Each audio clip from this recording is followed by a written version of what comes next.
الحمد للہ رب العالمین، الصلاۃ والسلام علی رسول النبی الکریم وعلی آلہ واصحابہ اجمعین۔ الحمد للہ الذی ہدانا لہذا وما كنا لنهتدی لولا ان ہدانا اللہ۔ رب اشرح لی صدری ویسر لی امری واحلل عقدۃ من لسانی یفقہوا قولی، آمین یا رب العالمین۔ آج ہم نے جہاد کا مضمون شروع کر رکھا ہے اور 2 لیکچر ہو چکے ہیں اس کے اوپر، اور ان دونوں میں ہم نے بڑی تفصیل سے کور کیا ہے۔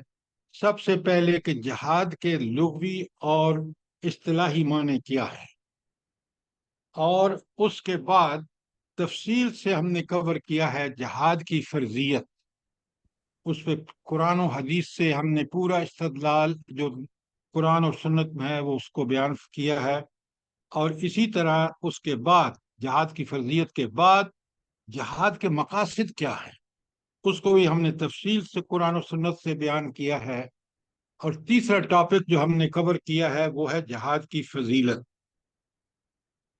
اور جہاد کی فضیلت کے بعد آج ہم نے کور کرنا ہے شہید اور شہادت، کہ یہ شہید کا کیا مقام و مرتبہ ہے اور شہادت کیا چیز ہے۔ اس کے حوالے سے انشاءاللہ آج ہم نے گفتگو کرنی ہے۔ اس سے پہلے اگر کوئی سوال ہے آپ کا تو آپ ضرور کریں، تاکہ ہم چیزوں کو بالکل اچھی طرح سمجھ لیں۔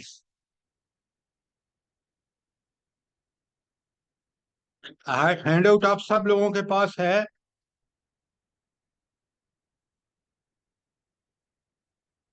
جلدی بتائیں، کسی کے پاس ہینڈ آؤٹ نہیں ہے تو مجھے بتا دیں اور اپنا نمبر دے دیں تاکہ ہم آپ کو بھیج دیں۔ جی،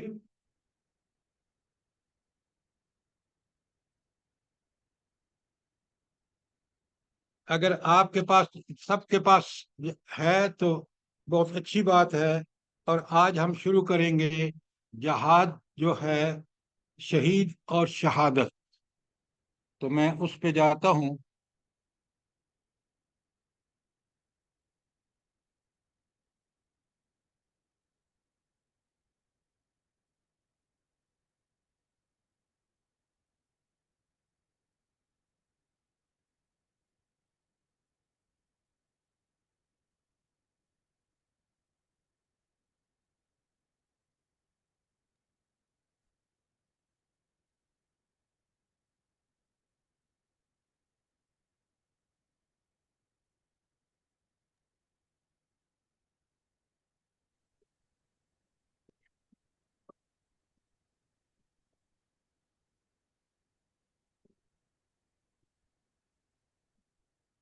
یہ ہے آج کا ٹاپک ہمارا، شہادت اور شہید۔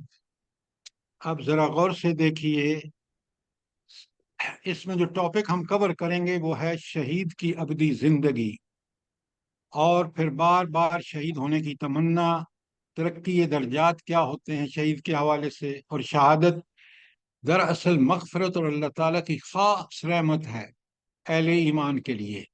اور سب سے پہلا جنتی جو جنت میں داخل ہوگا وہ شہید ہوگا، اور اس شہید کا صلہ کیا ہے۔ تو سب سے پہلے تو آپ یہ دیکھیں، یہ آیت آپ نے اکثر پڑھی ہوگی کہ اللہ تعالیٰ فرماتے ہیں، سورہ بقرہ کی 154 آپ کے سامنے ہے، ہینڈ آؤٹ پہ نکال لیں۔ ہینڈ آؤٹ کے یہ پیج پر ہے، اللہ بھلا کرے آپ کو۔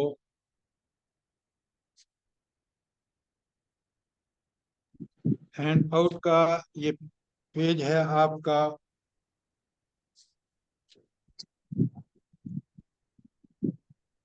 16 پیج، 16ویں پیج پہ یہ حدیث ہے، ساری آیت ہے۔ بسم اللہ الرحمن الرحیم۔ ارشاد ربانی غور سے سنیے، وَلَا تَقُولُوا لِمَن يُقْتَلُ فِي سَبِيلِ اللَّهِ أَمْوَاتٌ، جو لوگ اللہ تعالیٰ کی راہ میں شہید کیے جائیں انہیں مردہ نہ کہو، بل احیاء، وہ زندہ ہیں وَلَٰكِن لَا تَشْعُرُونَ، تمہیں ان کی زندگی کا شعور نہیں ہے۔ جو بات سمجھنے کی ہے وہ بڑے غور سے سمجھیں۔ یہ جو زندگی اور موت دو چیزیں ہیں، یہ آپ کا کیا خیال ہے کہ زندگی جو اس وقت ہم دنیا میں گزار رہے ہیں، موت آنے کے بعد جب موت آئے گی، وہ اس سے بعد پھر ایک دوسری زندگی شروع ہوتی ہے۔ وہ سب سے پہلے انسان برزخ میں جاتا ہے، برزخ سے پھر قیامت کا منظر ہوگا جب ہر چیز ختم کر دی جائے گی، اور پھر دوسری دفعہ جب سور پھونکا جائے گا تو اٹھایا جائے گا۔ تو شہید کے لیے بڑے غور سے سنیے، جو اس کو نعمتیں اللہ تعالیٰ عطا فرماتے ہیں وہ یہ ہے کہ موت کے فوراً بعد جب وہ شہید ہو جاتا ہے تو سب سے پہلے، جب اس کا خون نہیں زمین پر گرتا، ابھی گرنے والا ہی ہوتا ہے، تو اس کو جنت میں اپنا مقام دکھا دیا جاتا ہے۔ یہ صحیح حدیث ہے۔ اب آپ سوچیں کہ اس آدمی کا کیا ٹھکانہ ہوگا کہ جس کو موت کے وقت اپنا جنت کا مقام دکھا دیا جائے۔ اور پھر آپ یہ بڑی اچھی طرح بات سمجھیں کہ دین میں موت کا تصور بڑا دوسرا ہے۔ وہ شخص جس کو اللہ تعالیٰ نے شہادت کے درجے پر فائز کیا ہے، اللہ تعالیٰ کہتے ہیں اس کو مردہ مت کہو، وہ زندہ ہے، اور اس کی زندگی کیسی ہے اس کا آپ کو شعور نہیں ہے۔ ورنہ حدیث میں صاف بتا دیا گیا ہے کہ وہ ایک اس کی روح ایک پرندے میں منتقل کر دی جاتی ہے، اور وہ پرندہ جنت میں رہتا ہے، گویا وہ برزخ سے بھی فارغ آزاد ہو گیا۔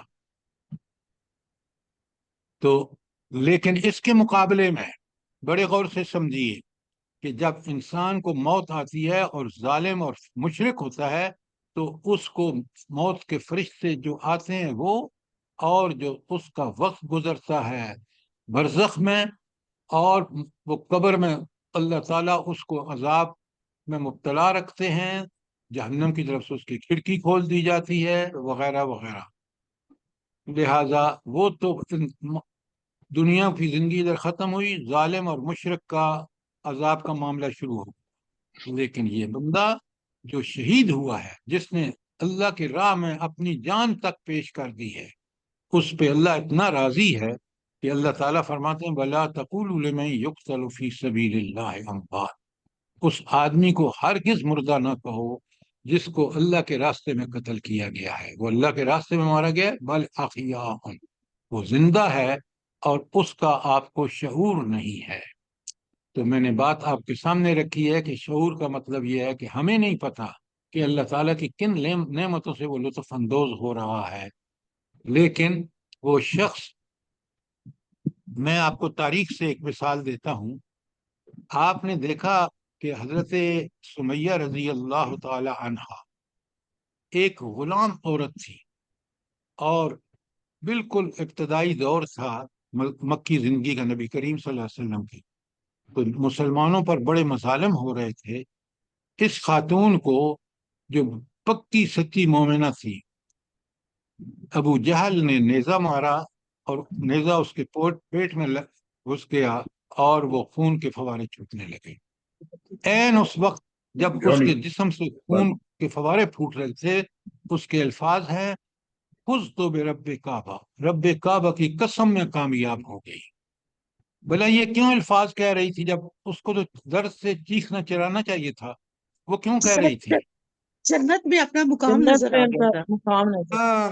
یہ رب نے اس کو جنت میں اپنا مقام دکھا دیا، اور اس سے بڑی سعادت بندے کی کیا ہو سکتی ہے کہ اس کو اللہ تعالیٰ، تو یہ زندگی اس کو جو ملی ہے جنت کی، اس پہ وہ خوش ہو کے، اور اس ساری تکلیف کو بھول کر وہ کہتی ہیں فزت برب کعبہ، رب کعبہ کی قسم میں کامیاب ہو گئی۔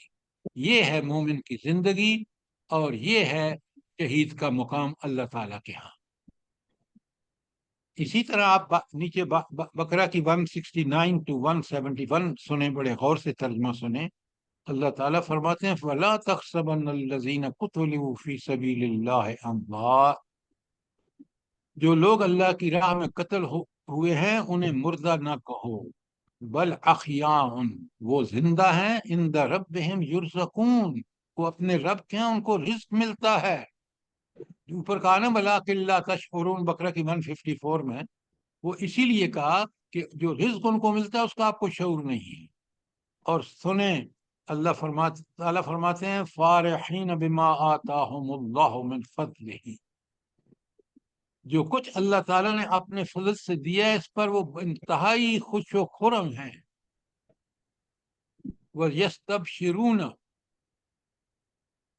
اور وہ بشارتیں دیتے ہیں بالذین، ان لوگوں کو لما یلحقوا بہم، جو ابھی ان سے ملے نہیں ہیں، من خلفہم، جو پیچھے رہ گئے ہیں۔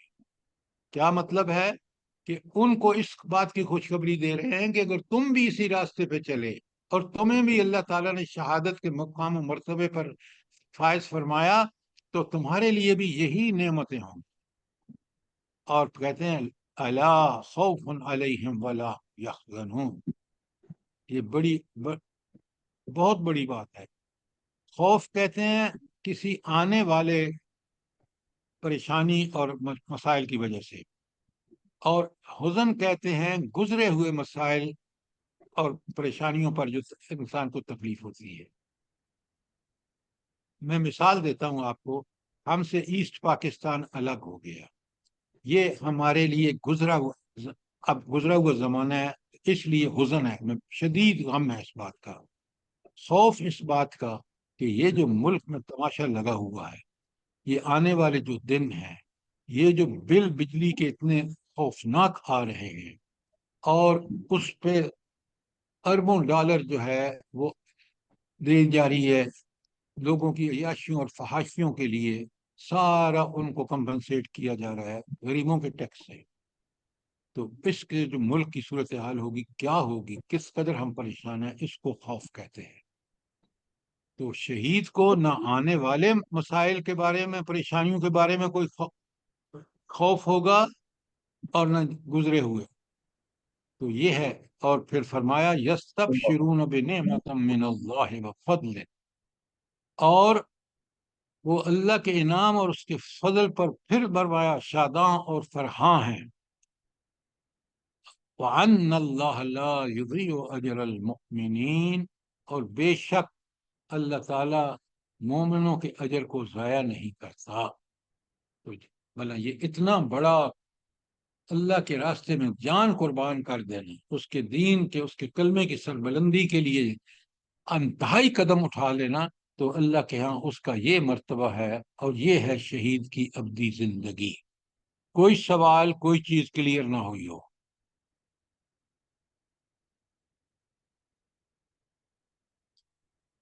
آپ ذرا مجاہد کے درجات کو دیکھیں۔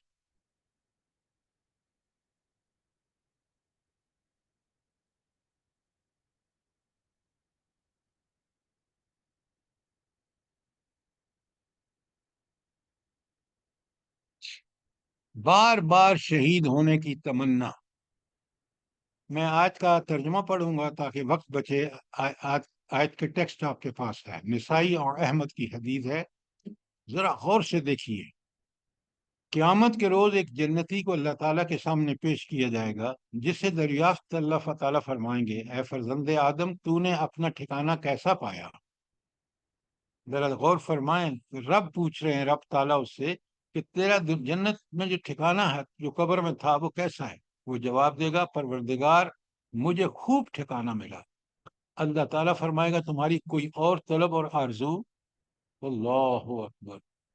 اب سنیں غور سے، وہ عرض کرے گا اے پروردگار میری کوئی طلب اور آرزو اس کے سوا نہیں کہ مجھے 10 مرتبہ دنیا میں بھیجے اور میں ہر مرتبہ تیرے راستے میں جان نچھاور کرتا جاؤں۔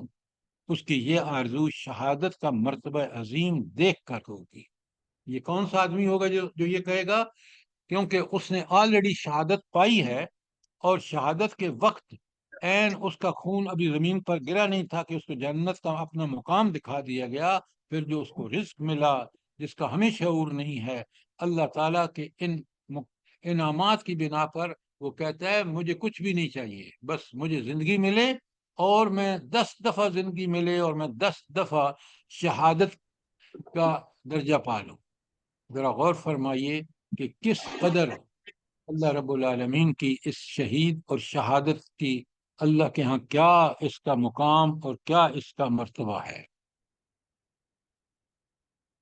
اور یہ بخاری، مسلم، ابو داؤد اور مالک، امام مالک کی حدیث ہے. اس ذات کی قسم، یہ کون فرما رہا ہے؟ خود نبی کریم صلی اللہ علیہ وآلہ وسلم. اس ذات کی قسم جس کے قبضے میں محمد رسول اللہ صلی اللہ علیہ وسلم کی جان ہے. قسم بھی کس کو حاضر ناظر کس کی قسم کھا رہے ہیں؟ اللہ تعالیٰ کی. کیا فرماتے ہیں؟ غور سے سنیں. میری خواہش ہے کہ میں اللہ تعالیٰ کی راہ میں لڑوں اور مارا جاؤں، پھر لڑوں اور مارا جاؤں، پھر لڑوں اور مارا جاؤں. اللہ اکبر، اللہ اکبر. کتنا بڑا اعزاز ہے کہ خود نبی کریم صلی اللہ علیہ وآلہ وسلم 3 دفعہ فرماتے ہیں. یہ آپ کے سامنے ہے. یہ ہے با شہید کا مقام و مرتبہ کہ خود نبی کریم صلی اللہ علیہ وآلہ وسلم جیسی ہستی جو ہے وہ بھی اس بات کی تمنا کر رہی ہے. کوئی سوال یہاں تک؟ آپ ذرا مسلم اور نسائی کی حدیث دیکھیے اور سنیے غور سے. جو اللہ تعالیٰ کو اپنا رب ماننے پر، اچھا اللہ تعالیٰ کو رب ماننے کا مطلب کیا ہے بھلا؟ کون بتائے گا؟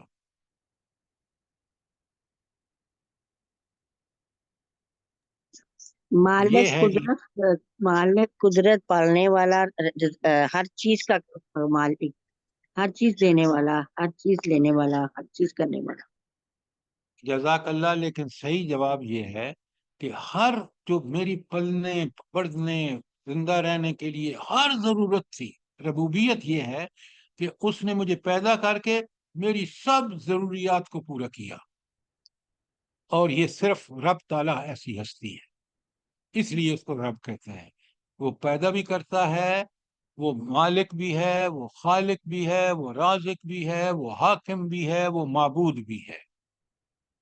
پہلی بات اس کے دل میں یہ یقین. آج ہم مسلمانوں میں یہ یقین نہیں ہے، یاد رکھیں. نمبر 2، اسلام کو دین. اچھا اسلام کو دین سمجھنے کا کیا مطلب ہے؟ جلدی بتائیں.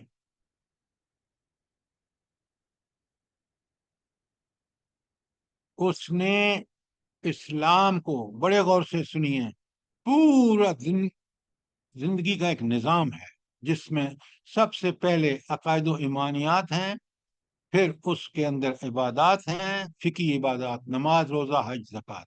نمبر 3 پہ اخلاقی تعلیمات ہیں، اور نمبر 4 پہ ساری زندگی کے معاملات، چاہے وہ معاشی ہوں، معاشرتی ہوں، سیاسی ہوں، کھانے کمانے سے متعلق ہوں، ہر قسم کے معاملات. تو یہ ہے کہ اس نے اسلام کو ایک مکمل دین سمجھ کے اس کے مطابق زندگی گزاری. آج آپ دیکھ لیں وہ دین یہاں خود پاکستان میں نافذ نہیں ہے.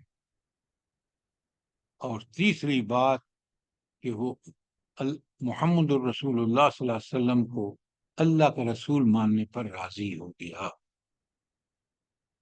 تو اللہ کو رب ماننا آپ نے سمجھ لیا، اسلام کو دین ماننے پر راضی ہو گیا، وہ بھی ہم نے سمجھ لیا.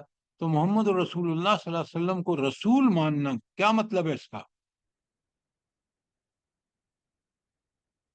سر جتنی دیر تک وہ حضور صلی اللہ علیہ وآلہ وسلم کو سیرت کو نہیں پڑھیں گے ہم قرآن کو سمجھ ہی نہیں سکتے. تو پہلے یہ آپ لمبی بات پلیز. سر وہ نبی صلی اللہ علیہ وسلم کے طریقے پہ چلے گا. وہ پوری زندگی میں اعمال میں نبی کریم صلی اللہ علیہ وسلم کو اپنا نمونہ سمجھے گا. لقد کان لکم فی رسول اللہ اسوۃ حسنہ. وہ حضور نبی کریم صلی اللہ علیہ وآلہ وسلم کو سمجھے گا کہ میں نے ہر عمل آپ ہی کے طریقے پر کرنا ہے. یہ ہے رسول ماننا کہ اللہ کا بھیجا ہوا، اللہ کا فرستادہ نبی کریم صلی اللہ علیہ وسلم ہے، اور وہی میرے لیے نمونہ ہے. میرا اور کوئی رہنما، کوئی لیڈر نہیں ہے، میرا لیڈر صرف اور صرف محمد رسول اللہ صلی اللہ علیہ وسلم ہے۔ تو یہ تین چیزیں آپ دیکھیں، حدیث کو ہمیشہ اچھا طرح سمجھا کریں، رب کو رب مانیں، اسلام کو سچا پکا دین نظام زندگی مانیں، اور محمد رسول اللہ صلی اللہ علیہ وسلم کے اسوہ حسنہ پر عمل کریں۔ یہ تین باتیں کرے گا تو اللہ فرماتے ہیں اس کے لیے جنت واجب ہو گئی۔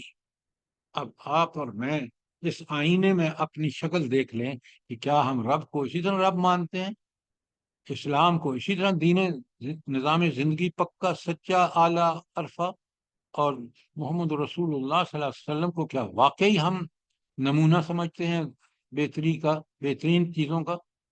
اگر یہ ہے تو اللہ کہتے ہیں جنت واجب ہو گئی اس شخص پہ۔ آج اکثریت ہمارے اندر ایسی ہے کہ جن تینوں چیزوں کو ماننے میں ان میں شدید کمی ہے۔ میں غلط تو نہیں کہہ رہا؟ اچھا اب سنیں، نہیں سر، یہ تو بالکل ٹھیک کہہ رہے ہیں آپ۔ یہ تو ہمیں پتہ چل گیا، جزاک اللہ، کہ تین چیزیں جو ہیں یہ اپنی اصلی حالت میں موجود ہوں تو اللہ تعالیٰ نے فرما دیا، رسول صلی اللہ علیہ وسلم نے حدیث میں بتا دیا کہ جنت واجب ہو گئی۔ اب آگے سنیں، میں یہ سن کر متعجب ہوا، عرض کیا یا رسول اللہ ان کلمات کا اعادہ فرمائیں، کہ ان کو دہرائیں آپ صلی اللہ علیہ وسلم نے ان کا اعادہ فرمایا، دہرایا، اور ساتھ ہی یہ فرمایا کہ ایک اور کام ہے جس کی بدولت اللہ تعالیٰ ایک بندے کو جنت کے اندر 100 درجے بلندی عطا فرمائے گا۔ ذرا غور سے سنیں، ایک درجے سے دوسرے درجے تک فاصلہ اتنا ہوگا جتنا زمین و آسمان کا ہے۔ ذرا جنت کی وسعتیں دیکھیں، 100 درجے ہیں اور ایک سے دوسرے درجے کے درمیان کتنا فاصلہ ہے؟ جتنا زمین و آسمان کا فاصلہ ہے۔ یہ ہے وہ جنت کہ جس کی وسعتوں کا آپ تصور بھی نہیں کر سکتے۔ اب پھر راوی کہتا ہے، سوال کیا وہ کون سا کام ہے یا رسول اللہ؟ ارشاد ہوا اس کام کیا ہے؟ اللہ تعالیٰ کی راہ میں جہاد کرنا۔ ذرا غور فرمائیں کہ جہاد کے مراتب، جہاد کتنا اللہ کے ہاں عظیم کارنامہ ہے۔ اللہ تعالیٰ مجھے بھی اور آپ کو شہادت کی موت عطا فرمائے، اس لیے کہ یہ شہادت کی موت ہی ان سب چیزوں کا مستحق بنائے گی ہمیں۔ سر جی، ہم بھی شہادت کی موت کی تمنا کر سکتے ہیں نا، عورتیں؟ کیوں نہیں کر سکتے؟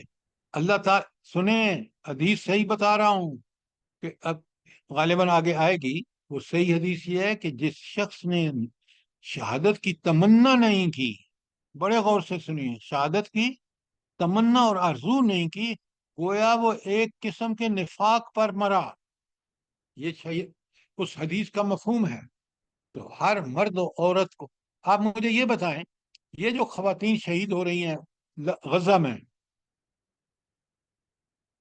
وہ بالکل ان کو درجہ وہی، کیونکہ اللہ تعالیٰ نے، آپ صبح درس میں سن رہے تھے کہ اللہ تعالیٰ نے کہا کہ جو مرد اور عورت جو بھی عمل کریں گے وہ دونوں اجر میں برابر کا حصہ پائیں گے۔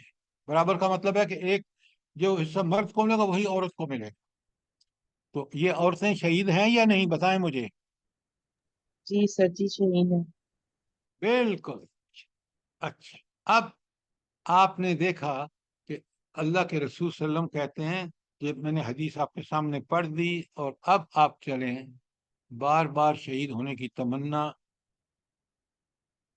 یہ بھی آ گئی ہے۔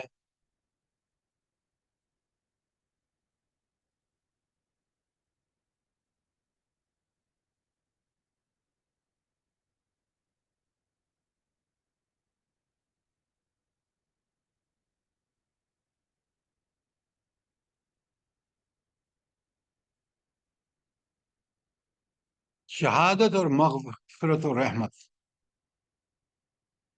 آل عمران کی آیت 157 آپ کے سامنے ہے۔ اللہ تعالیٰ فرما رہے ہیں وَلَئِن قُتِلْتُمْ فِي سَبِيلِ اللَّهِ، اگر تم اللہ کے راستے میں مر جاؤ یا مارے جاؤ، او متم، یا تمہیں موت آ جائے، لَمَغْفِرَةٌ مِّنَ اللَّهِ، یہ دو کام اگر اللہ کے راستے میں تم میں مارے جاؤ یا مر جاؤ، تو اللہ تعالیٰ فرماتے ہیں لَمَغْفِرَةٌ مِّنَ اللہ، تو اس کے بدلے میں تمہیں کیا ملے گی؟ اللہ تعالیٰ کی رحمت، مغفرت پہلے، سارے گناہ معاف اور جنت، وَرَحْمَةٌ اور رحمت، خَيْرٌ مِّمَّا يَجْمَعُونَ، یہ وہ رحمت اور یہ مغفرت موت کے بدلے میں، شہادت کے بدلے میں، خیر مما یجمعون، جو تم دنیا میں لگے ہوئے نا صبح سے شام تک کہ جمع کر لیں مال، اور مال ہمارے سارے مسائل کو حل کرے گا، کوئی بھی حل نہیں کرتا. آپ دیکھ لیں فرعون کے مسائل کو حل کیا اس کی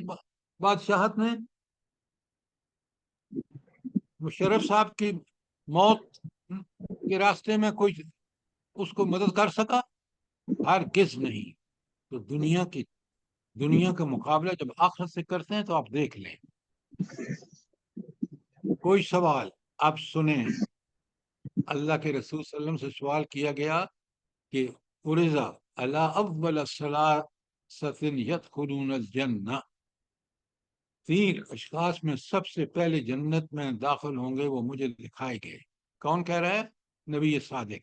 کون تھے وہ 3 جو دکھائے گئے؟ شہید، سب سے پہلا آدمی جو تھا وہ اللہ کا راستے میں شہید ہوا. نمبر 2، پاک دامن اور دست دراز کرنے سے پرہیز کرنے والا. یہ مرد اور عورت دونوں یاد رکھیے کہ پاک دامن بھی ہو اور کسی کے سامنے ہاتھ نہ پھیلائے، اپنے رب سے مانگے. اور تیسرا بندہ، بڑے غور سے دیکھیں، وہ بندہ خدا جو ٹھیک اللہ تعالیٰ کی عبادت کرتا ہے اور اپنے موالی کا مطلب اس کے غلام، نوکر، چاکر، ان کا خیر خواہ ہے. تو آپ دیکھ لیں کہ ان 3 کے لیے گارنٹی دے دی ہے رسول اللہ صلی اللہ علیہ وسلم نے کہ شہید اور پاک دامن اور سوالوں سے پرہیز کرنے والا، اور تیسرا وہ شخص جو اپنی عبادت ہر معاملے میں اللہ کی اطاعت کرتا ہے اور اپنے نوکروں اور اپنے غلاموں کا خاص خیال رکھ کے اور ان کی خیر خواہی کرتا ہے. دیکھیں کتنا اللہ تعالیٰ کا فضل ہے کہ اس نے ہمیں ایک ایک چیز تفصیل سے سمجھا دی.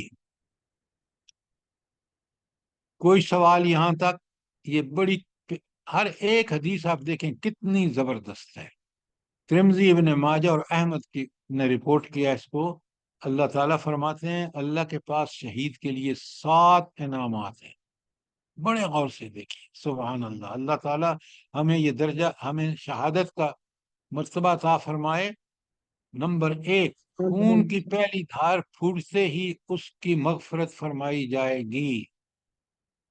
خون کی پہلی دھار پھوٹتے ہی، یعنی ادھر خون نکلا شہید کا، اور اس کو مغفرت اللہ کی طرف سے. قبر کے عذاب سے محفوظ رکھا جائے گا. نہیں ساری. نمبر 2، جنت میں جانے سے قبر ہی جنت میں اس کا مقام اس کو دکھا دیا جائے گا. کتنی بڑی سعادت ہے. لوگ تو دیکھیں گے نا برزخ گزریں گے، برزخ کے بعد پھر وہ دوبارہ زندہ کیے جائیں گے، پھر محشر پہنچیں گے، پھر حساب کتاب ہوگا، پھر وہ جنت میں جائیں گے.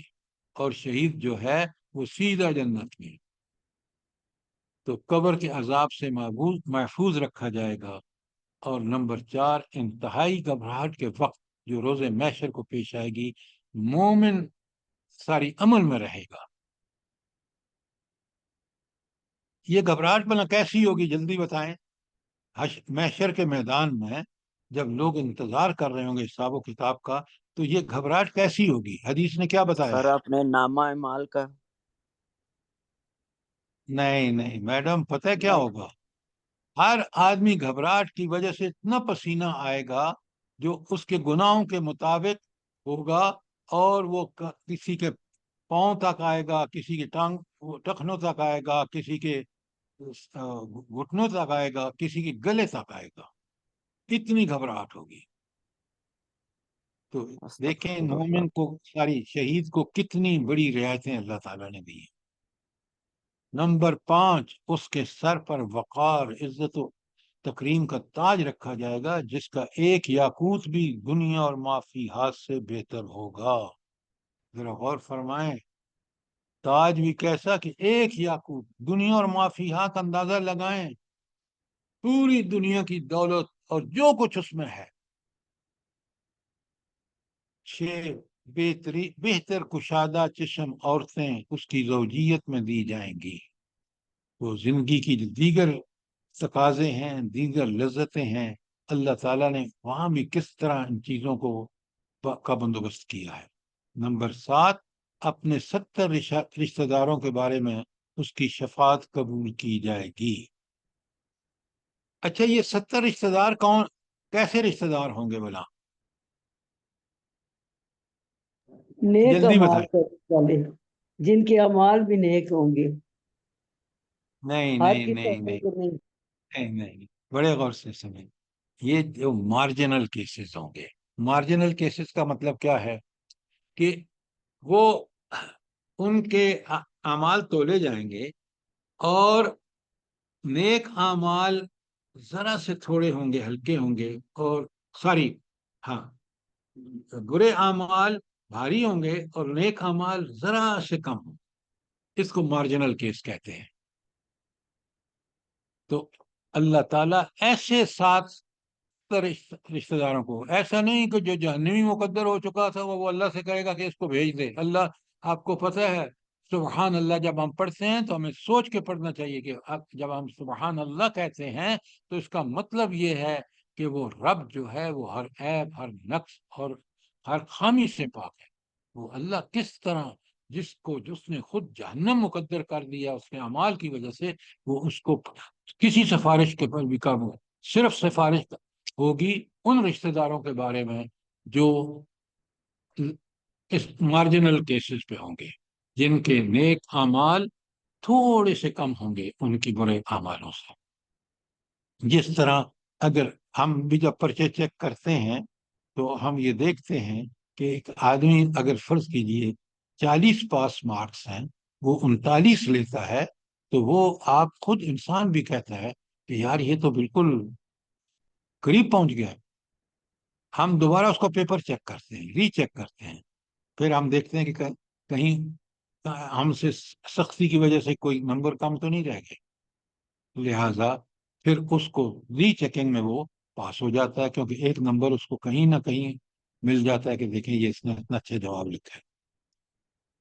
تو اس لیے یہ 7 جو ہیں، یہ شہید کو کیا انعامات ہیں، ذرا آپ غور کریں، سمجھیں بات. اسی لیے نبی کریم صلی اللہ علیہ وسلم کہتے ہیں کہ مجھے زندگی ملے میں شہادت پاؤں. اور ہر مومن کو شہادت کی تمنا کرنی چاہیے، ہر مومن مرد کو بھی اور ہر مومن عورت کو بھی. کوئی سر میں کچھ سوال؟ پوچھ سکتی ہوں؟ جی ضرور بولیں. جی، تو ہم یہ جو عورتیں ہیں یہ کس طرح شہادت کے لیے کیا کر سکتی ہیں؟ دیکھیں، آپ تمنا کر سکتی ہیں، آپ اگر مومن کو جو ساری مجاہد ہے جو جہاد کرنے گیا ہے اس کے بچوں کی کفالت کر سکتے ہیں. جہاد کے لیے آپ مال دے سکتے ہیں تاکہ وہ خریدیں جو کیا چیز ہے آپ کا اسلحہ وغیرہ. یعنی کہ امنیشن، اپنے اسلحہ وغیرہ. تو یہ سارے کام آپ کی جہاد میں شرکت کا باعث بنیں گے. اور اگر اللہ تعالیٰ آپ کو پھر آپ کو پتہ ہے کہ وہ مومن جو پیٹ کے مرض سے مرتا ہے، اگر وہ پکا مومن ہے تو اس کو بھی اللہ شہادت کا درجہ دیتے ہیں. پتہ ہے نا آپ کو، جی حدیث ہے. جی سر. تو اگر آپ کو اللہ نے قسمت رکھا ہے تو آپ کو اللہ تعالیٰ ایسی موت دے گا کہ جو پیٹ کی بیماری کی وجہ سے وہ آپ شہادت کے درجہ پا لیں گے. اب بات سمجھ آئی ہے؟ جی سر، جی جزاک اللہ خیر. سر یہ بھی ہے نا کہ عورت اپنے جو اس کے حقوق اور فرائض ہیں وہ ایسے طریقے سے اللہ اور اللہ کے رسول کی اطاعت کرتے ہوئے گزارے تو وہ بھی شہادت جب بھی فوت ہوگی شہادت کے رتبہ پائے گی. یہ اللہ تعالیٰ نے ایسا اوپن چیک نہیں دیا، وہ بالکل جنت میں جائے گی. اور آپ ابھی پڑھ چکے ہیں کہ جنت کے 100 درجے ہیں.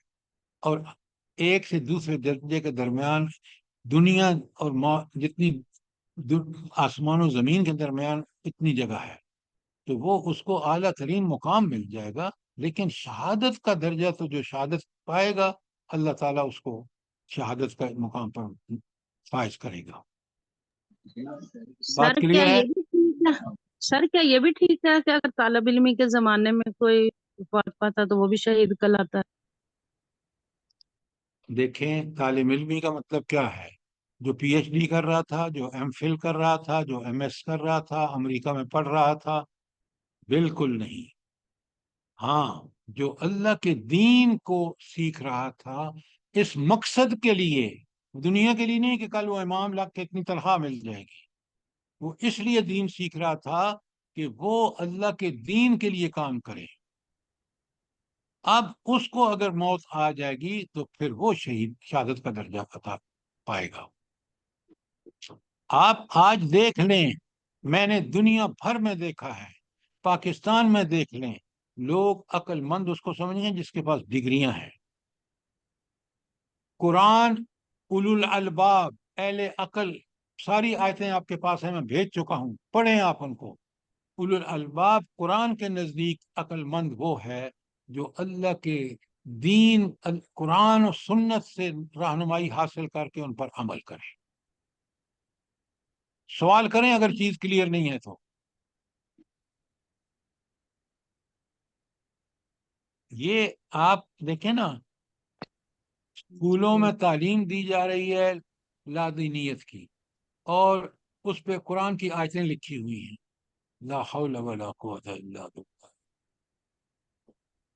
دیکھیں اللہ دلوں کے حال کو جانتا ہے، اللہ کو کوئی دھوکہ نہیں دے سکتا. اور قیامت کے دن انسان اتنا بے بس ہوگا، اور جب وہ بہانے بنائے گا یا کسی عمل کے بارے میں انکار کرے گا تو کون گواہی دے گا؟ بتائیں مجھے. اس کے جسم کے اعضاء گواہی دیں گے. جن ہاتھوں سے اس نے وہ برائی کی ہے وہ ہاتھ بولیں، اللہ ان سے گواہی لے گا، وہ بولیں گے. زبان بولے گی، جس زبان سے اس نے گالیاں دی ہیں وہ زبان اگر انکار کرے گا تو زبان بتائے گی. اللہ کا نظام ہے کوئی. تو آپ ذرا غور سے دیکھیں. یہ تھے شہید اور شہادت کا مرتبہ جو میں نے آپ کے سامنے رکھا، اور 5 چیزیں تھیں، بلکہ 6 تھیں. کوئی سوال ان کے بارے میں؟ اب ذرا آ جائیے، آخری ٹاپک ہے ہمارا جہاد کے مضمون پر، اور وہ ہے اس کے نقصانات کیا ہیں، جہاد کے دنیاوی نقصانات.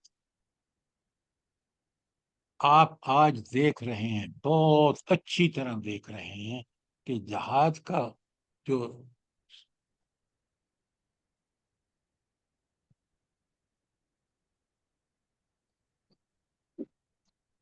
آپ ذرا پہلے میں آپ کے سامنے آیت رکھتا ہوں قرآن کی. یہ 6 چیزیں ہیں جو ہم یہاں جن پر قرآن و سنت سے آپ کے سامنے دلائل آئیں گے. اب ذرا دیکھیں کہ ذرا غور سے سورہ توبہ کی آیت 24، پتہ نہیں آپ نے کتنی دفعہ پڑھی ہوگی، ذرا غور کریں. آج اللہ تعالیٰ فرماتے ہیں، بسم اللہ الرحمن الرحیم، قل ان کان آباؤکم وابناؤکم واخوانکم وازواجکم وعشیراتکم. ترجمہ غور سے سنیے. اے نبی صلی اللہ علیہ وسلم ان سے کہیے، اگر تمہارے آبا و اجداد، تمہارے اولادیں، تمہارے بھائی، تمہاری بیویاں اور تمہارے عشیرات دیگر رشتہ دار. آپ مجھے یہ بتائیں، اللہ تعالیٰ نے کوئی رشتہ دار چھوڑا ہے یہاں جو بیان فرمایا ہے؟ بتائیں مجھے. سارے رشتہ دار آ گئے نہیں سر، آ گئے؟ بے شک بے شک سر. جی جی سر، آ گئے ہیں سارے. اب آگے سنیں، قرآن کی کمال دیکھیں. وَأَمْوَالٌ اقْتَرِفْتُمُوهَا، نمبر 2 پہ، وہ اموال، وہ مال جو تم نے خود کمائے ہیں. بھلا یہ کیوں کہا کہ وہ مال جو تم نے خود کمائے ہیں؟ ان مالوں سے انسان کو محبت بہت ہوتی ہے، وہ اور انہیں وہ میں زیادہ کیا عزیز ہوتے ہیں سر. یہ بات آپ ٹھیک کہہ رہے ہیں، جو مال ورثے میں ملتا ہے نا اس کی اتنی قدر نہیں ہوتی، لیکن جو تنخواہ ملتی ہے نا بڑا سینت سینت کے رکھتا ہے آدمی، بڑے ہوش، فوراً کہتا ہے یہ چیز تو میں نہیں خریدوں گا. کیوں؟ میں تنخواہ کے پیسے حرام کے تھوڑی ہیں. جی تو سر، اس لیے اللہ مال پہلے مفت بات کی کو رحمت ہے. دیکھیں، ان کو محاوروں کو رہنے دیں. یہاں اس بات کو سمجھیں کہ رب العالمین مال سے محبت، جو مال اس سے محبت ہے جو ہم نے خود کمایا. آپ کا اپنا خود مکان، والدین نے مکان ورثے میں ملا، کوئی پرواہ نہیں. اپنا مکان بنوایا ہے تو آپ اس کے رنگ روزگان کھڑکیوں کا اتنا خیال رکھتے ہیں، اپنی جان کا بھی اتنا خیال نہیں رکھتے. یہ ہے اموال اقترفتموہا، اس لیے اللہ نے فرمایا ہے. پھر یہ دوسری اور تیسری چیز بڑے غور سے سنیے، وَتِجَارَةً تَخْشَوْنَ كَسَادَهَا، اور وہ جو تجارتیں ہیں جب ان کے مندہ پڑنے کا ڈر ہوتا ہے. آپ ذرا جائیں نا اور آج بات کریں ان سے، دکانداروں سے، وہ کہیں گے جی گاہک آتا ہی کوئی نہیں ہے، چیزیں بکتی ہی نہیں ہیں، ہم تو شام کو صبح سے شام تک بیٹھتے ہیں اور کوئی خاص منافع نہیں ہوتا. لہذا اس کے بارے میں بھی انسان بڑا فکر مند ہوتا ہے کہ مارکیٹ کیسی چل رہی ہے، شیئرز کیسے چل رہے ہیں. تو اس کا اللہ نے خاص طور پر ذکر کیا ہے. تیسرے نمبر پہ، پہلے نمبر پر تھا سنیں ساری رشتہ داریاں، دوسرے نمبر پر پسندیدہ مال میں کون سا ہے؟ جو انسان نے خود کمایا ہے. اور وہ تجارت، جو اکثر لوگ تجارت کرتے ہیں اور ان کو مندہ پڑنے کا ڈر. اگلی بات، وَمَسَاكِنَ اور اگر تمہیں وہ کوٹھیاں زیادہ پسند ہیں جو تم نے بنائی ہیں، وہ تو 5 چیزیں سن لیں اب آپ. پہلے ساری رشتہ داریاں، نمبر 2 پہ مال وہ بھی جو تم نے کمایا ہے، نمبر 3 پہ تجارتیں جن کا مندہ پڑنے کا ڈر ہے، اور چوتھا ہے کوٹھیاں. اللہ تعالیٰ نے ساری چیزیں گن دی نا جو مین انسان کی پسندیدہ ہیں. اب سنیں بڑے غور سے، احب الیکم، اگر یہ 4-5 چیزیں تمہیں زیادہ پسند ہیں، کس سے؟ 3 چیزوں کا ذکر کیا، من اللہ، اللہ تعالیٰ کے مقابلے میں، رسول ہی، اس کے رسول کے مقابلے میں، وجہاد فی سبیلی، اور جہاد فی سبیل اللہ کے مقابلے میں. اب ذرا غور سے سنیے اللہ تعالیٰ کیا بتا رہے ہیں. میں آپ کو بڑا اس کا نیٹ شیل خلاصہ بتاتا ہوں. ساری رشتہ داریاں نمبر 1، مال جو تم نے کمایا 2، نمبر 3 تجارت جس کا بندہ پڑنے کا تمہیں ڈر ہے، اور نمبر 4 وہ کوٹھیاں جو تم نے بنوائی ہیں بڑی پسند ہے.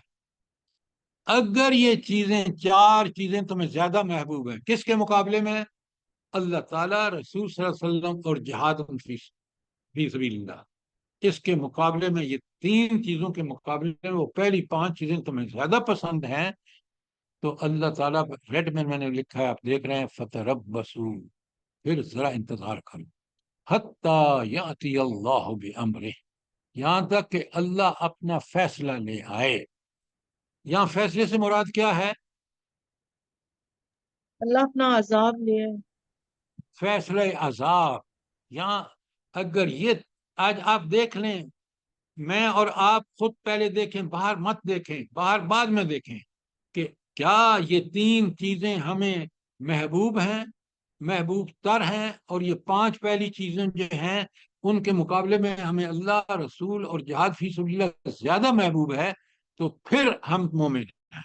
اگر یہ نہیں ہے، اس کے برخلاف ہمیں یہ پہلی 4 چیزیں زیادہ پسند ہیں اس 3 چیزوں کے مقابلے میں، تو اللہ تعالیٰ کہہ رہے ہیں پھر ذرا انتظار کرو کہ میں اپنا فیصلہ عذاب لے آؤں گا. اور آخری بات بڑے غور سے سنیے، واللہ لا یہدی القوم الفاسقین، اللہ فاسق قوموں کو ہدایت نہیں دیتا. یہاں فاسق سے کیا مراد ہے؟ دیکھیں نا، اللہ کا ایک فیصلہ آ گیا کہ اللہ تعالیٰ فرما رہے ہیں کہ میں نے پھر فیصلہ فرما لیا کہ ان فاسقوں کو میں ہدایت نہیں. تو یہ فاسق کون ہے بھلا؟ یہ سر جو جو پیچھے تمام محبتیں بات گنوائی ہاتھ ہوئی ہیں نہ رکھے دل میں. ان سے محبت کرنے والا اور اللہ اور رسول اور جہاد کو چھوڑنے والا فاسق. ہاں وہ فاسق ہے. ہم فاسق سمجھتے ہیں، ہم اپنے آپ کو بڑا پکا سچا مسلمان کر سمجھتے ہیں.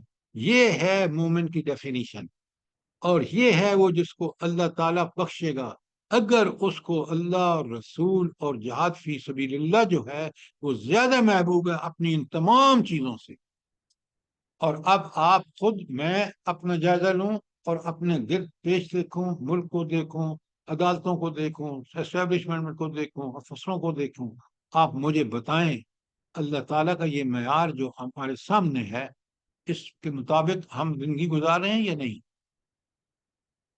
اگر یہ ہم گزار رہے ہوتے تو آج فلسطین میں بوڑھے بچوں، عورتوں، بزرگوں کا یہ حال نہ ہوتا. ہم تو پوری امت مسلمان اس بات کا ثبوت دے رہی ہے کہ انہیں یہ دنیا کی 4 چیزیں زیادہ پسند ہیں، اللہ تعالیٰ، رسول صلی اللہ علیہ وسلم اور جہاد فی سبیل اللہ کے مقابلے. کیسی آیت ہے؟ اللہ تعالیٰ نے یہ کمال کی آیت ہے. آپ دیکھ رہے ہیں، ذرا اس کے مطابق اللہ تعالیٰ ہمیں پورا اترنے کی توفیق عطا فرمائے، پھر ہم اللہ کے عذاب سے بچیں گے، پھر اللہ کے ہم فاسق شمار نہیں ہوں گے. آمین ثم آمین. کوئی سوال، کوئی چیز جو کلیئر نہ ہوئی ہو؟ اچھا، سورہ توبہ جہاد پہ، سورہ توبہ اور انفال، اور ایک اور سورت ہے، وہ کون سی ہے؟ صورت احزاب. انزاب جی، اور انفال، آل عمران. آل عمران، جو پوری جہاد پر ہے. انفال کے بعد کون سی صورت ہے؟ غزوہ جی، احد کا واقعہ سارا. دیکھیں وہ الگ الگ وہ تبصرے ہیں. سورہ احد، ساری جنگ احد سورہ میں محمد بھی ہے سر جی.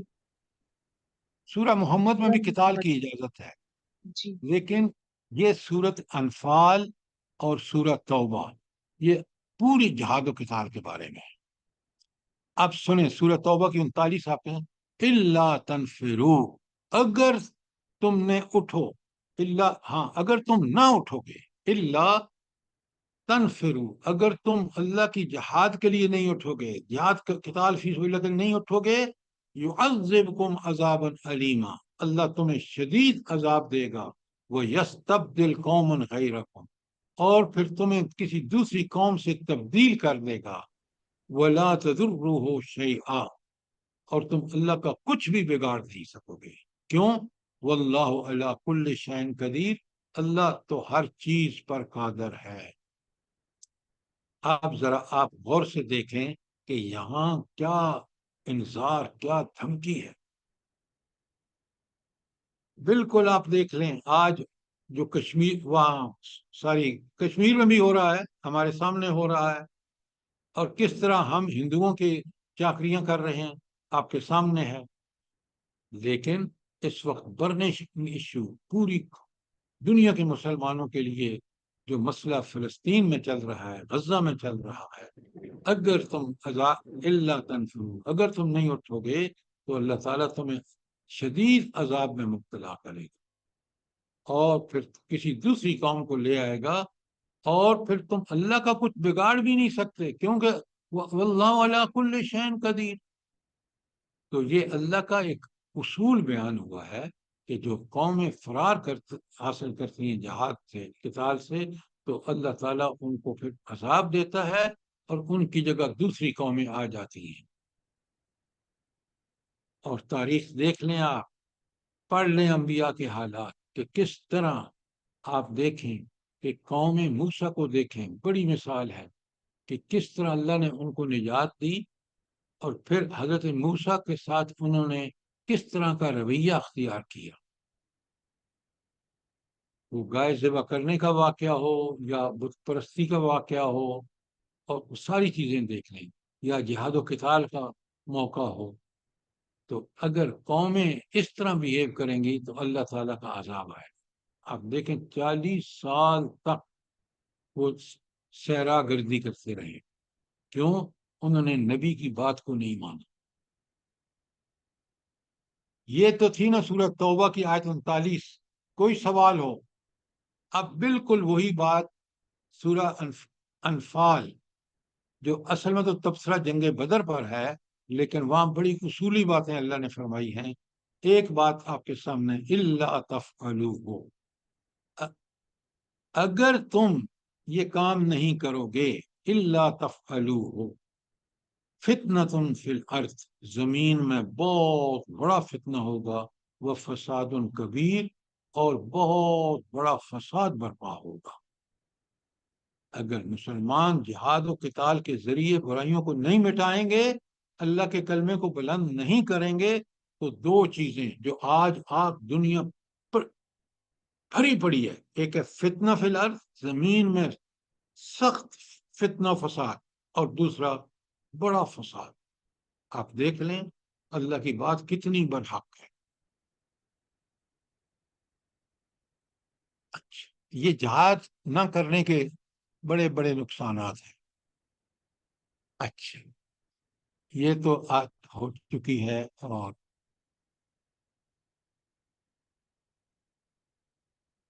اور پھر اللہ تعالیٰ کس طرح سورہ حج کی آیت پیچھے گزر بھی چکی ہے لیکن یہاں آ رہی ہے، کیونکہ جہاد جب نہ کرو گے تو پھر اللہ تعالیٰ کی یاد زمین پر باقی نہیں رہے گی.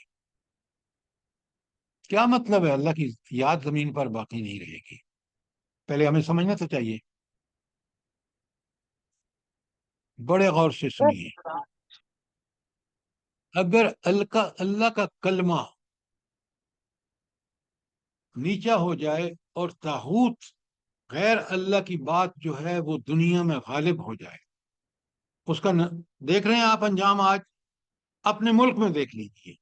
کس طرح اسٹیبلشمنٹ طاغوت کے تابع ہے، کس طرح حکومتوں نے طاغوت کی چاکری کر کے اس عظیم ملک کو، جس میں اللہ تعالیٰ نے ہر چیز کی فراوانی دی ہے، وہ آج آپ کو بل دینے مشکل ہو رہے ہیں. بازار میں جائیں، فروٹ کے دام پوچھ کر آدمی کو کہتا ہے کہ بس میں نہیں خرید سکتا، حلال کمائی میں میرے لیے ممکن نہیں. وہ بچوں کو غریب مسکین کھانا نہیں کھلا سکتا، اتنا وہ انڈر پریشر ہے. اس لیے کہ ہم نے اللہ کے دین کو پس پش ڈالا اور طاغوت کی چاکری شروع کر دی. ہم نے اللہ ان دشمنوں کو دفع نہیں کیا، ان کے خلاف جہاد و قتال نہیں کیا. یہ جہاد و قتال نہ کرنے کے نقصانات ہیں. اور سنیں سورہ حج کیا، وَلَوْلَا دَفْعُ اللَّهِ النَّاسَ بَعْضَهُمْ بِبَعْضٍ، اگر اللہ تعالیٰ ایک دوسرے کے ذریعے ان لوگوں کو جو ظالم ہیں ان کو دفع نہ کرتا، لَهُدِّمَتْ صَوَامِعُ، تو پھر گرائی جاتی خانقاہیں، برباد کی جاتی. وَبَيْعٌ وَصَلَوَاتٌ، اور گرجے اور معبد، وَمَسَاجِدُ، اور مسجدیں. آپ دیکھ رہے ہیں انڈیا میں کیا ہو رہا ہے مسجدوں کے ساتھ. ابھی انگلینڈ میں آپ نے سنا ہے کیا ہوا ہے؟ تو اللہ کہتے ہیں یہ وہ جگہ ہیں جہاں یذکر فیہا اسم اللہ کثیرا، تو اللہ تعالیٰ یہ کا نام ان جگہوں پر کثرت سے لیا جاتا ہے. یہ ساری عبادت گاہیں جو ہیں یہ اصل میں تو اللہ کے لیے بنی تھی. آپ یہ شرک کر رہے ہیں جو بھی، تو آپ دیکھ رہے ہیں. اب اللہ تعالیٰ فرماتے ہیں آگے بلو میں بڑی پیاری بات ہے، وَلَيَنْصُرَنَّ اللَّهُ مَن يَنْصُرُهُ، تاکہ اللہ اس کی ضرور بے ضرور مدد کرے. لام بھی تاکید کا اور نون شد، لَيَنْصُرَنَّ اللَّهُ، اللہ ضرور بے ضرور اس کی مدد کرے. مَن يَنْصُرُهُ، جو اللہ کی مدد کرتا ہے. یہاں تو پتہ لگتا ہے کہ اللہ تعالیٰ محتاج ہے بندے کی مدد کا. کیا ایسا ہی ہے یا بات مختلف ہے؟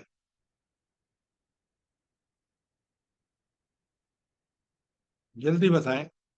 شاید جو اللہ کے ذکر کو بلند کرتا ہے وہ اس لیے اللہ پھر اس کی مدد کرتا ہے. میڈم یہ بات آپ جو کہہ رہی ہیں نا وہ اس سے آیت سے میل نہیں کھاتی.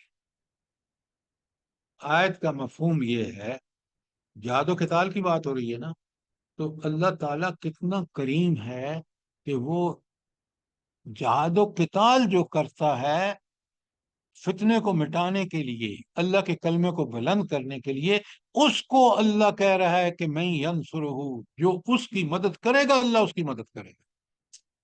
آج آپ دیکھ رہے ہیں کس قدر شہید ہو رہے ہیں بچے، عورتیں، بوڑھی عورتیں، اس لیے کہ ہم اللہ کے جہاد قتال نہیں کر رہے۔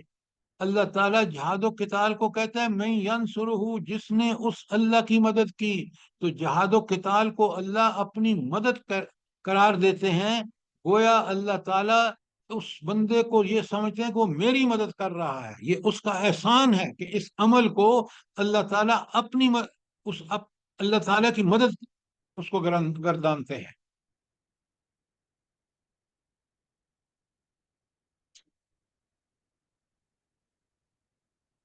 تو گویا اللہ نے فیصلہ کر لیا۔ دیکھیں وہ مومن جو تھے نا، اوائل نبی کریم صلی اللہ علیہ وسلم کے ساتھ جو لوگ تھے، انہوں نے سمجھ لیا تھا کہ اس آیت میں اللہ نے جو کنڈیشن رکھی ہے وہ ہم پوری کریں گے، کہ ہم اللہ کے راستے میں جہاد و قتال کریں گے، تو پھر اللہ کیا کرے گا؟ کیا کرے گا اللہ؟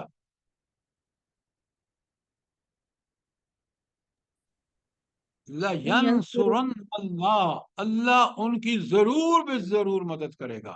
خوشخبری ہے مومنوں کے لیے، بس اتنا کام کرو کہ تم اللہ کے راستے میں نکلو، جہاد و قتال کرو، اللہ تعالیٰ تمہیں ضرور بے ضرور مدد کر کے تمہیں فتح سے ہمکنار کر۔ یہاں اس میں بالکل یہ بات ان کو سمجھ تھی، انہوں نے ڈٹ کے جہاد و قتال کیا، اور اللہ کی یہ نعمتیں انہوں نے دنیا میں اسلام کو غالب کر دیے۔ اچھا یہ بتائیں کہ یہ جو اللہ تعالیٰ فرما رہے ہیں، بڑے غور سے سنیے، سوال آ رہا ہے کہ وَلَا يَنْصُرَنَّ اللہ، اللہ ضرور مدد کرے گا۔ بھلا اللہ کیوں ضرور مدد کرے گا؟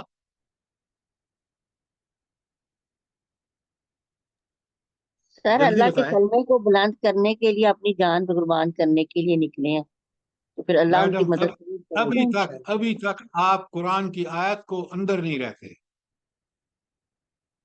اللہ خود فرما رہا ہے، یہ سب آپ کو دلائل نہیں دینے کی ضرورت۔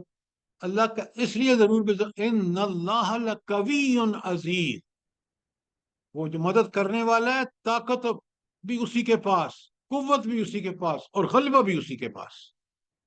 یہ تو مسلمانوں کے لیے خوشخبری کی خبر ہے کہ اگر تم جہاد و قتال کرو تو وہ اللہ تمہاری مدد کرے گا، جو قوی اور طاقت والا ہے اور غالب ہے، اس لیے تم غالب ہو کے رہو۔ اور یہی اللہ کے نے اپنے صحابہ کو جب بتایا تو انہوں نے ڈٹ کے یہ کام کیا، اور اللہ کیونکہ قوی اور عزیز تھا، ان کی کیسی مدد ہوئی۔ آپ دیکھیں کہ وہ یتیم جو مکے میں جس کو نبوت ملی تھی، اس کی کیا حیثیت تھی، اللہ نے کس طرح برکتیں دیں۔ 13 سال مکے میں ایک ٹیم تیار ہو گئی، مدینے میں حکومت ملی، جہاد و قتال کے ذریعے 70 غزوات اور سرایا نبی کریم صلی اللہ علیہ وسلم نے 10 سال کی زندگی میں 70 غزوات اور سرایا کو سر انجام دے کر اسلام کو پورے جزیرت العرب میں غالب کر دیا۔ اس کے بعد آئے اپنا خلفائے راشدین، حضرت ابو بکر صدیق کو دیکھے، انہوں نے قلعہ کما کر دیا جھوٹے نبیوں کا، جو نبوت کا جھوٹا دعویٰ کیا۔ ان کو اتنا ہی ٹائم ملا، اس کے بعد دیکھ لیں حضرت عمر رضی اللہ تعالیٰ عنہ، دو بڑی پاورز اس وقت کی، رومی اور ایرانی، دونوں کو شکست دی۔ کیوں؟ ان کو پتہ تھا کہ ہماری پیٹھ پر کون ہے، وہ جس نے پکا سے لَيَنْصُرَنَّ اللہ، بس ہمیں کام کیا کرنا ہے، ہمیں تو اس کی مدد جہاد و قتال کرنا ہے، باقی سارے کام اس کے ذمے ہیں، وہ کرتا ہے۔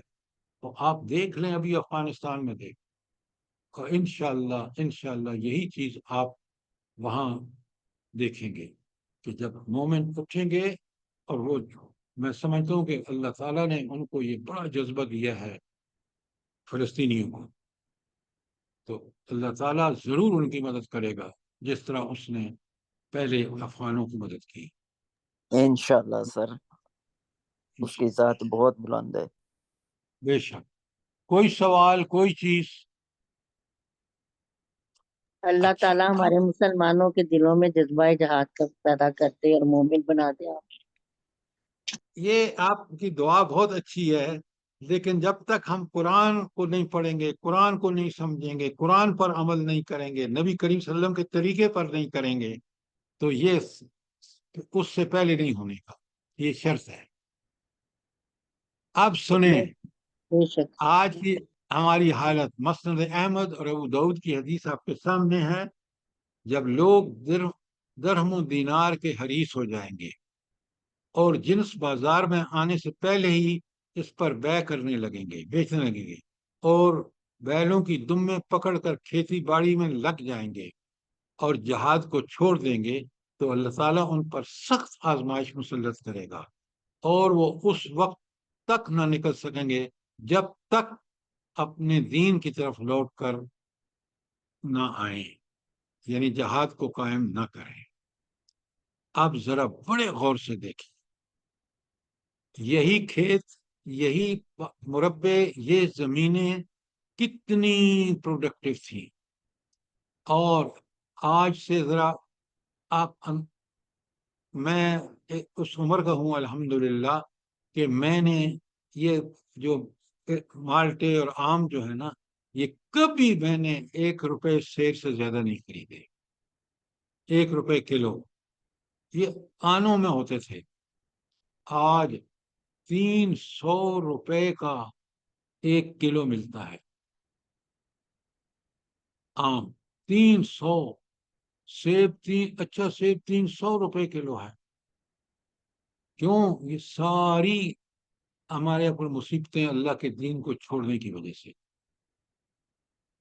یہی کھیت اب دیکھیں، سبزیاں دیکھ لیں، آپ امپورٹ کرتے ہیں. آپ کو تو ایکسپورٹ کرنا چاہیے. جو اللہ نے جہاں وسائل اور ذرائع رکھتے ہیں ایگریکلچر پروڈکٹ کے لیے، اتنے بجلی کے بل آ رہے ہیں کہ انہوں نے بند کر دیے ہیں وہ جو آپ کے ٹیوب ویل ہے، اور پروڈکشن زیرو ہو گئی ہے. قرآن جو بات کہتا ہے ذرا آپ پڑھیں، سمجھیں، اور پھر اپنے گرد پیش دیکھیں، حق بیان کرنے کا حق ادا کرتا ہے. تو لوگوں کو دیکھ لیں کہ آپ مجھے یہ بتائیں، یہ باغوں کے سودے آج کل کب ہوتے ہیں بھلا؟ بتائیں. ابھی پکے نہیں ہوتے، سودے پہلے ہو جاتے ہیں، اور بیلوں کی دمیں پکڑ لیں گے اور جہاد کو چھوڑ دیں گے. یہ کیفیات آج اپنے ارد گرد دیکھ سکتے ہیں. تو یہ ہے سب سے بڑا عظیم فتنہ اور آخری بات کہ سامراجی قوتوں کا لوٹ مار، استحصال. اب سنیں رب العالمین کے رسول کیا فرماتے ہیں. بسم اللہ الرحمن الرحیم. اے صوبان، ہائے ہائے ہائے ہائے، ذرا سنیں تمہاری کیا حالت ہوگی اگر تم پر دوسری قومیں اس طرح ٹوٹ پڑیں جس طرح تم کھانے کے برتن پر لقمے لینے کے لیے ٹوٹ پڑتے. یعنی کھانے کے میز پر یہ سب سے آسان کام ہوتا ہے نا. آپ دیکھیں، ایک امریکن بندہ آتا ہے اور آپ کی ساری حکومت لائن اپ ہو جاتی ہے، پوری حکومت. اور ہم نے کس طرح قیامت کے دن کس منہ سے ہم اللہ کے سامنے پیش ہوں گے، کس طرح ہم نے امریکہ کو یہاں اڈے دیے، امریکہ کے ساتھ مل کے ہم نے بمباریاں کی افغانستان میں. آپ دیکھ رہے ہیں. تو یہ ہے اس کا مطلب، اس کا یہ ہے کہ لوگ، غیر قومیں جو ہیں، وہ کھانے کے برتن پر جس طرح ٹوٹ پڑتی ہیں اس طرح تم پر ٹوٹ پڑیں گے. اب سنیں، اب حضرت صوبان جو تھے نا، وہ تو دیکھ رہے تھے اسلام کی فتوحات. وہ سوال عرض کرتے ہیں نبی کریم صلی اللہ علیہ وسلم سے، میرے ماں باپ آپ صلی اللہ علیہ وسلم پر فدا ہوں، اے اللہ تعالیٰ کے رسول، کیا ہماری یہ حالت قلت تعداد کی وجہ سے ہوگی کہ ہم اتنے کم ہوں گے؟